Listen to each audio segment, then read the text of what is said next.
What's everybody, and welcome to another exciting episode of the Team Lead Talks podcast. I'm your host, Andrew Becker, out of Alexandria, Virginia. On this call or episode today, we have Sam Primm. You do a lot in real estate, man. Let me just name some of the things that you do. So you have a rental portfolio of 50 million plus. You do 250 flips every single year.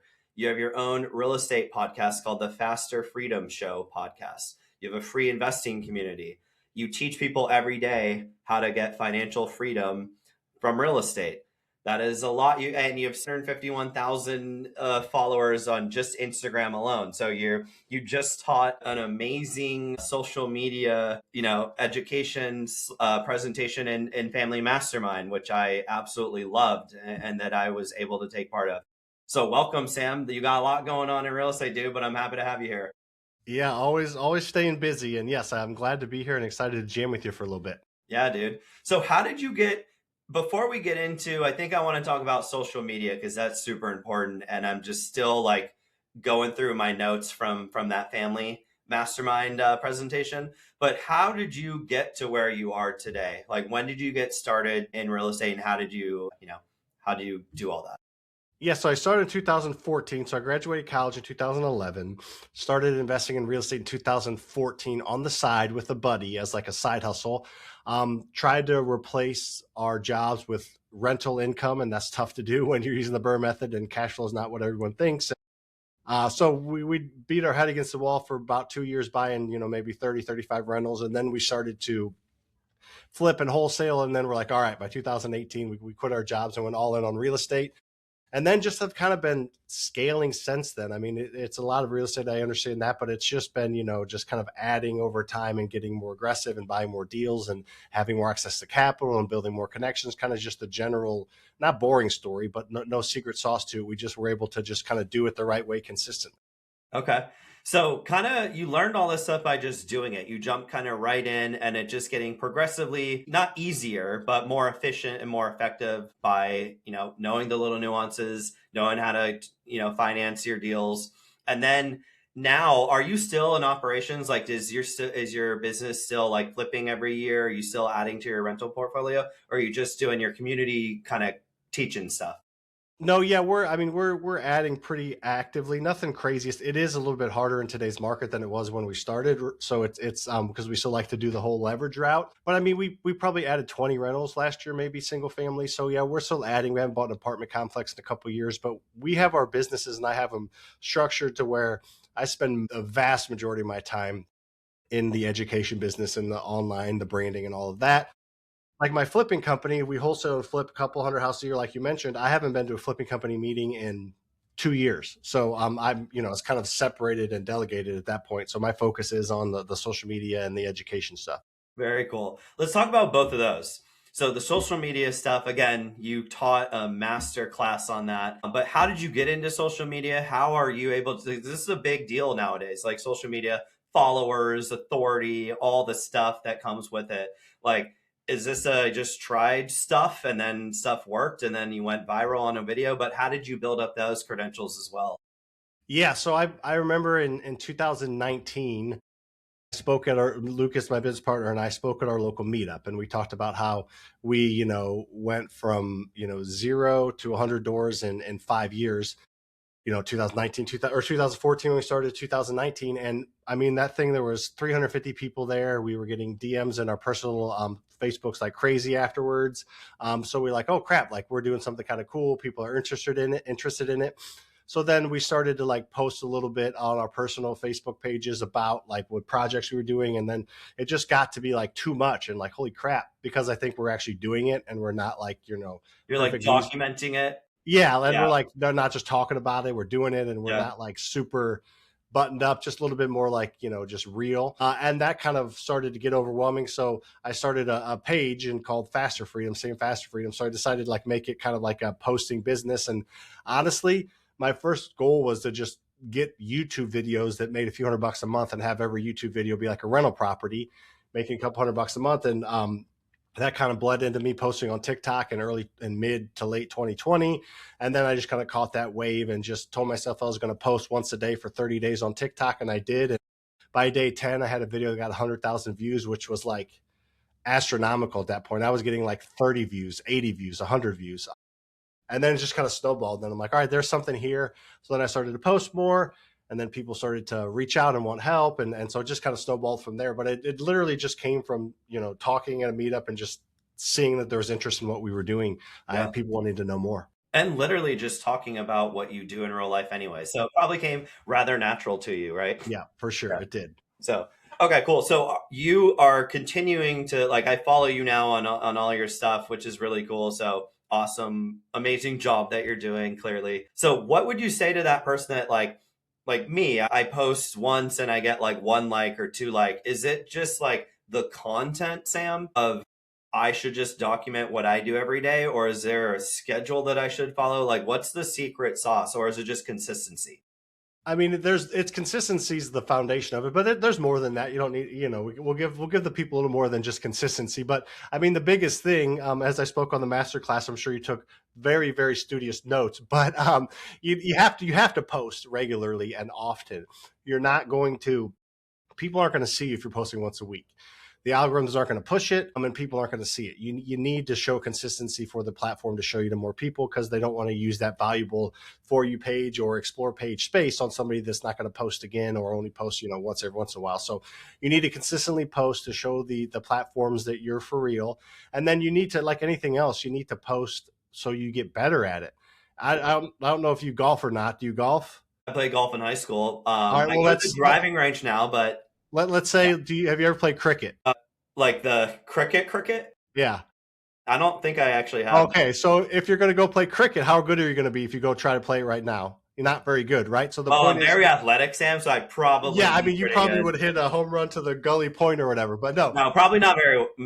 But yes, the point is you have to practice these things, right? Like anything else, just because it's other people that are good at it make it feel easy and natural. It's not. Just like watching, Scotty Scheffler hit the ball, if he doesn't break his ankle, he makes it look easy, right? Yeah. So you have to practice these things. So consistency shows the platforms that you're for real. It gives you practice, but then also it gives you data and analytics, like we talked about on that call. It gives you information to go off of. Like, I had that one video that hit 100,000 views on Instagram or on TikTok, and it was about borrow somebody's money to buy real estate and pay somebody. It was like a quick video, but like I got literally hundreds, if not thousands, of comments. Who's someone? What, like, oh my gosh! So it lit a bulb in my mind that, hey, people are interested in leverage and somebody else's money, and people. So that led to my entire brand, and it was from the one video. But somebody's who's gonna actually commit to doing this is gonna have a different video on day 14 that gets 400 views, which is 150 more than any other video. Well, look at that video or that post and learn from it and improve on it. So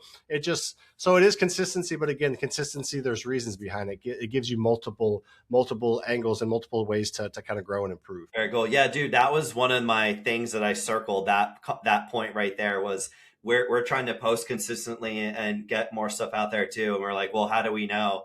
And then you said that, and I was like, oh my gosh, why? I mean, I did that in my real estate business when like postcard 1 performed better than postcard 2 because one had my face on it and did poorly, but the other one had somebody else's. Yeah, hide your face for sure. Face on it. Hide your face for sure. Yes, exactly. But I was like, man, I never even thought to bring that into like this post got 5,000 views or 20. Which one should I be looking at? Probably the one that, what did I do differently in the 5,000? So that is a key takeaway that I took from that training, which is really cool. Here's the other thing though, like, a lot of people struggle, me including. I know we can document what we're doing, but maybe someone doesn't do as much business as you do at that level, right? And they're like, man, what do I say every day? How do I fill the content? What would you say to someone like that that's like, I might sell a house or two a month right now, but I want to grow and I want to scale. How would you approach it from that level? I would say good for you.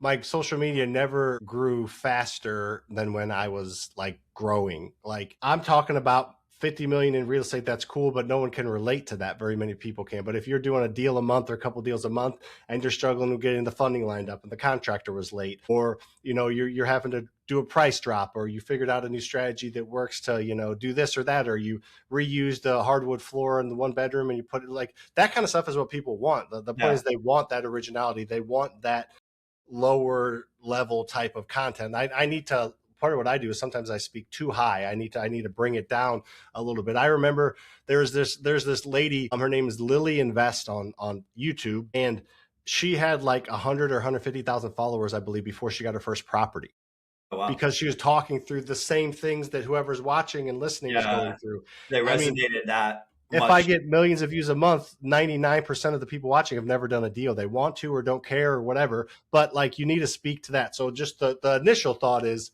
talk about what you're doing. If you're doing less, just try to make it interesting and lessons learned, and that will do better. And the other part is just using your past videos as ideas, like we said, like the videos that have done well in the past, and then look at other people's content. Somebody that has a bigger following than you did a post about how 401ks are not what they're cracked up to be. Well, you may make your own take on that kind of thing. So I think there's a lot of AI and strategy you can use that probably not point getting into now, but in general, do what you do that day.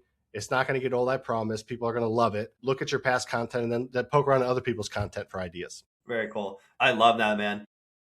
Another question is about like, and then I'll move on to something else, but around the content, like I know you post a lot of videos, talking, walking, doing that kind of stuff. Is there pros and cons of doing like a walking, talking video versus static video versus like a graphic that says something and then references like check out the comments? Do you want to like across just writ large across the platforms? You don't have to go like each one specifically, but do they like seeing like different types of content as well? 100%. Yeah, it's good to mix it up. It used to be like videos only for a lot of platforms, but now they like the carousels, the static posts, the quotes, all of those things. So I think those are big. And then as far as videos go, just the one thing I would say is most people over edit. I have yet to come across somebody that under edits. So over editing can hurt your video. The lightning bolts, the fire emojis coming out of your eyeballs, the whistles, the noises, Yeah. that's too much. People don't want that. Just, I mean, if you think about it, go to your For You or Explore page and scroll for 5 minutes. First off, you're not going to see any educational videos, which is tough. That's the space we're in, but they're all simple, clean storytelling type videos. So that's something you want to do. And then the talking head video where you're sitting like this and just staring at a screen, those tend to perform less. I call it, there's the walking head style. You walking around, just the background, is there something slightly different in it? That's why, like me walking down the stairs with one shoe on is kind of what I've done and gone viral a few times with, because nothing crazy, right? But like they're reading what's happening on the video. I'm walking down, there's a shoe on that just gets their attention for a half a second longer, and that's all you need. You don't need to do anything crazy. So like movement or something, like I'll do a lot of videos where I'll just be sitting there and I'll just like kind of be looking around, looking at my phone, taking a drink, just slight movement. It's not distracting, but it keeps their attention more than just stuff like that you'll play with and learn as you post. Very cool. Sam, that was the second thing I circled multiple times from your family mastermind training. So I've been working on that myself as well. So that's such awesome information, dude. But let's shift real quick to the community. Can you talk about that? And like, if someone out there is listening and wants to find out more or join the community, like how would one do that? But what's your community about? How do you help people? Yeah, so we basically just teach everybody to do what we do every single day, meeting them where they're at. Everybody's got a full-time job, everybody's got a family and busy. So our goal is to help you invest in real estate using your limited spare time efficiently, just with our systems and processes and connections and community. So yeah, it's a really cool group. There's over 2,000 people in it. A ton of people do a ton of deals. So it's a really active group. There's coaching calls, one-on-one, all the things. It's a really quality group. So if anybody's interested in it, just DM me on Instagram, and we can chat and talk about if it's a good fit, because it's not always a good fit. But yeah, it's just, we're showing people the systems, processes that are repeatable for a busy W-2 employee type person is kind of our niche. Okay. So just to clarify, someone working a 9 to 5 W-2 that wants to get into real estate full time and eventually be able to quit. Yep. Okay. Either they've got a little experience or don't have any experience, but they want to do it, and they see value in following somebody else's groove path. So you're not rewriting the story every single day or every other day. Very cool. And I don't know if I heard this. I apologize. Did you let them know of a way that they can reach out to you and find? Yeah, just on Instagram. Just send me a message on Instagram. Okay. Is the best way to do that for sure, and we can chat. I still answer my DM, so I think it's a good engagement point for me. Awesome, man. I will include Sam's contact information in the description of the show. So just look down if you want to reach out to him. Sam, one last question for you before I let you go. I know you're a busy dude. If you can share one resource, you've shared so much already, but one resource, checklist, book. I'm a big reader, so I'm lobbying for the book one, that anyone listening right now can better their life, their community, or their business, what would you tell them? So try to think of one that is not as common as people say. Well, first off, my book, Own Your Freedom, go check it out on Amazon. But as far as I'm going to something, order it right now. Hold on. go order it right now. I'm listening, but I'm ordering it at the same time. Perfect. A book that I really like that's not talked about as much is called Eat That Frog. Yeah.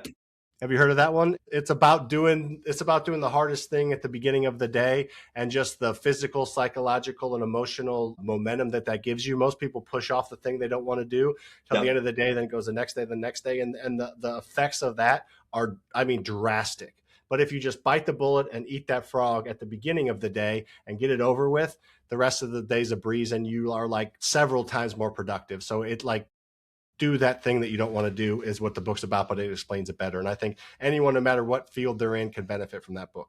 Yeah. Awesome book. I love that. I just ordered your book as well. So I thought you were kidding. You actually did it? Yeah. My wife hates me, but I'm constantly asking people on the podcast at the end what books they like. And then this week I get like 2 or 3 books a day. It seems like my wife's like, please stop. But I'll share here. I got to fill in the gaps here. So there you go. Fill them in. Yeah. If I have to spend money on something, I'd rather spend it on books versus Not anything a bad place. else. So, yep. Yeah. Well, it's been such a privilege having you, man. Such great conversation. Thank you so much for being here and taking time out of your busy day. I appreciate you having me, man. Hopefully we shared some value. Yes, sir. All right, man. Take care.